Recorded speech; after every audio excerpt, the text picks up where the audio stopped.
Os instrumentos de planejamento sucessório mais comuns.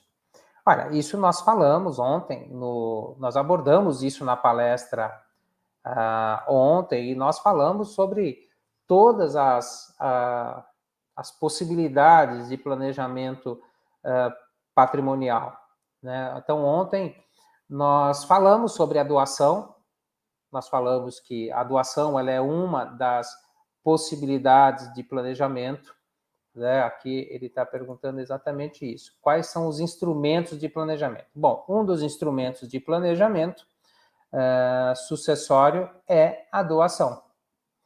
E nós já falamos, já passei isso também em outros vídeos, a doação ela tem uma característica que é quando você faz a doação, esse patrimônio ele sai da relação de bens dos pais e já irá para os filhos.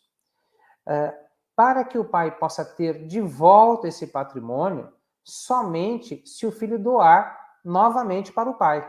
Ou, enfim, através de doação, a doação ela não é reversível. Uma vez feita, concluiu-se a doação, tá bom? Então, essa é uma situação que não se reverte, não pode haver arrependimento. Doou, está doado, tá? E isso traz uma série de complicações não, isso trará uma série de consequências, tá? Por exemplo, vamos citar aqui alguns casos comuns, também não diria comuns, mas alguns casos que nós já presenciamos aqui no escritório. Por exemplo, vamos dar aqui um exemplo de a pessoa fez a doação para o filho e ficou com o usufruto desse patrimônio. E passado alguns anos que tinha ocorrido essa doação, era um terreno bom, né, considerável, e veio uma empresa, uma construtora, e quis adquirir esse patrimônio. E o pai foi falar com o filho, falando: olha, filho, eu doei, porque vai que acontecia, né, vai que ocorresse aí alguma coisa comigo, e então eu já deixei tudo prontinho e deixei doado para você, mas agora veio uma empresa querendo comprar esse imóvel e eu acho que é importante a gente vender, porque o preço está muito bom. E o filho, naquele momento, ele já estava separado da esposa, né? Então, nessa situação em que ele estava separado da esposa,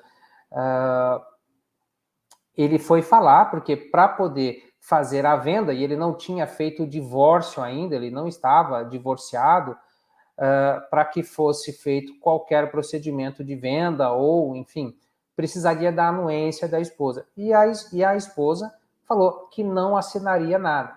Então, o pai ele perdeu uma grande chance de vender aquele terreno, aquele bem, aquele imóvel, né? Porque ele havia feito a doação e aí, lá na frente, quando surgiu essa oportunidade, a nora, né, que já estava separada do filho, de fato, mas não através do divórcio, ela se recusou a assinar e aí o negócio foi perdido. Então, isso é só um exemplo para demonstrar de que a doação, às vezes, ela é um meio de planejamento, mas talvez não seja uma das formas mais eficazes, né? Dependendo dos anseios da família. E é isso que a gente precisa entender quando o profissional ele vai fazer o planejamento patrimonial, ele faz uma série de questionamentos para entender toda a estrutura familiar, toda a situação que envolve aquela família. Bom, mas nós temos também hoje a questão da previdência privada, que também é algo que as pessoas perguntam, né? A previdência, ela hoje, ela não passa pelo procedimento do inventário, tá bom? Mas existem alguns estados que passaram a terem um entendimento diferente sobre isso. Acham que a previdência deve sim ser tributada. E esse assunto hoje se encontra lá no STF para decidir, está sob júdice, né? Sob júdice essa questão. E então hoje eu diria para você, é muito arriscado você ingressar por esse caminho, sendo que, se for julgado favorável aos estados, será feito então a cobrança do ITCMD, sim.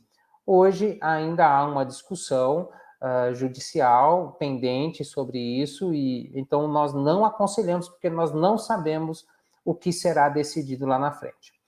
Com relação a seguro de vida, que também é outra questão muito questionada hoje, né? Então, o seguro de vida, ele é uma forma, mas eu diria para você assim, poxa, você pagar o seguro de vida. Primeiro que, se você faz muito novo, o seguro é barato, mas na hora que você coloca na ponta do lápis tudo aquilo que você pagou no decorrer da sua vida, talvez não valha a pena. O que você vai receber de seguro para pagar o inventário, porque você não se livra do inventário, na verdade o seguro de vida é só para você pegar aquele dinheiro e pagar para o advogado, para o Estado, pagar os impostos, enfim, pagar os cartórios.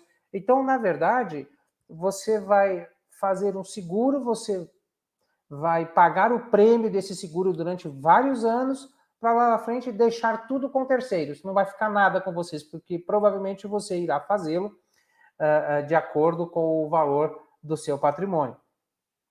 Lembrando que, se você for aumentar o seu patrimônio nesse período, né, em que você paga o seguro, você também terá que ir aumentando a sua apólice para que isso possa suportar aí eventual inventário mais para frente. Mas outra coisa que é importante destacar é que, se você já faz um seguro de vida já com uma idade mais avançada, como o risco é maior, o seu prêmio também será maior, e aí encarece demais. E se você colocar na ponta do lápis, é muito provável que não valha a pena você ingressar por esse caminho. Primeiro, porque você não resolve a questão do inventário. Você somente cria um subterfúgio para, olha, eu vou sanar parte do meu problema, mas você não sana a totalidade do seu problema. Por quê? Se o seu inventário tiver que ser na esfera judicial, você estará aí com a possibilidade de ter alguns anos aí para a conclusão do seu procedimento, tá? E, por fim, algo que as pessoas ainda perguntam é em relação ao testamento, né? Porque o testamento, as pessoas imaginam que, fazendo o testamento, elas solucionam todos os problemas no inventário. E isso não é verdade.